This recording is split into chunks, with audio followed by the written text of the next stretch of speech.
The United States and several other nations have suspended aid to UNRWA, the main humanitarian agency in the Gaza Strip, since the 26th of January. The unprecedented funding crisis was precipitated by the Israeli allegations that 13 out of UNRWA's 13,000 staff members in the Gaza Strip were involved in the 7th of October attack in Israel, in which about 1,200 people died. Now, Tel Aviv claims that as many as about 190 UNRWA staff were militants. UNRWA, 150 of whose staff members have been killed since October last year, shelters almost about 1 million Palestinians in its buildings, besides running several other essential services. If funding is not restored soon, then the United Nations agency would have to end its operations by the end of this month. As a course corrective measure, it had promptly fired the staff after being alerted of Israeli allegations. Now, the UNRWA chief Philippe Lazzarini has dubbed the suspension of aid as an additional collective punishment on the Palestinian people. Our next report gets more details. Founded in 1949, the UN Relief and Works Agency for Palestinian Refugees in the Near East, or UNRWA, is the main humanitarian provider in Gaza, which is under the incessant barrage of Israeli bombardment since the 7th of October last year. In Gaza, the UNRWA employs 13,000 people who run schools, healthcare clinics, and a host of other essential services. It is almost like a quasi-state which provides direct services as well as loans to Palestinians. Overall, it supports some 6 million Palestinian refugees living inside and outside Palestine. In 2021, about 545,000 children were enrolled in UNRWA schools. Its social safety net program assistance benefited 398,044 beneficiaries, and 1.7 million received critical humanitarian aid. UNRWA's significance for Palestinians can be gauged by the fact that since Israel launched its war on Hamas on the 7th of October, approximately 1 million Palestinians from the Gaza Strip, or nearly 45% of the enclave's population, have found refuge at UNRWA schools, clinics, and other public buildings. Nearly the entire population in Gaza is now reliant on UNRWA for basic necessities, including food, water, and basic hygiene supplies. In addition to this, thousands of Palestinians are employed by the specialized UN agency, providing them much-needed employment for the last 7 decades.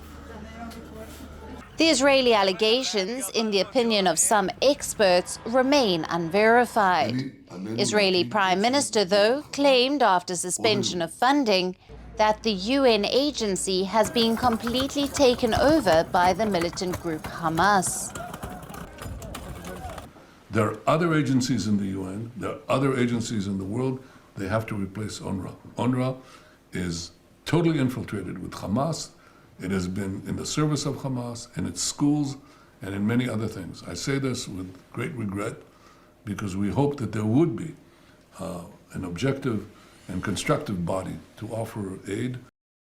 In 2022, the UNRWA received some $1.17 billion in total pledges, with its largest government donors being the US, Germany, and the European Union. Following Israeli allegations, at least 9 countries have announced that they are suspending or reviewing their donations to the UN agency. The US, Germany, and Switzerland have suspended funding, whereas the European Union announced its decision to review its funding. Highlighting the actions taken, the United Nations appealed for the continuation of the critical humanitarian work. The critical humanitarian work that the UN does, not only in Gaza, all over the region, needs to be supported. People's lives depend on it. We are doing in parallel, taking very seriously all the allegations that have been made. We are being forward-leaning. It was UNRWA that announced this, right? They took the first step. They had briefed critical donors. They had briefed certain parties before that happened. They were given information. They took the steps.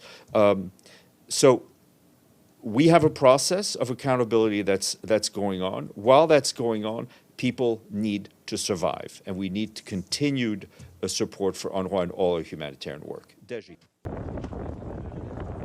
Children, who make up almost half of Gaza's population of 2.3 million, are likely to be the most affected by this suspension in funding. Their lives have already been shattered by the brutal war. More than 11,500 under the age of 18 have been killed. More have been wounded, many of them with life-changing injuries. Given the situation, it is difficult to get accurate figures, but more than 24,000 children are believed to have lost one or both of their parents. UNICEF, United Nations Children's Agency, has expressed its biggest concern for an estimated 19,000 children who are orphaned or who have ended up alone with no adult to look after them. Additionally, UNICEF believes that all children in Gaza are now in need of mental health support. In such a bleak scenario, suspension of the critical UNRWA funding could prove to be the death knell for the Gazan children.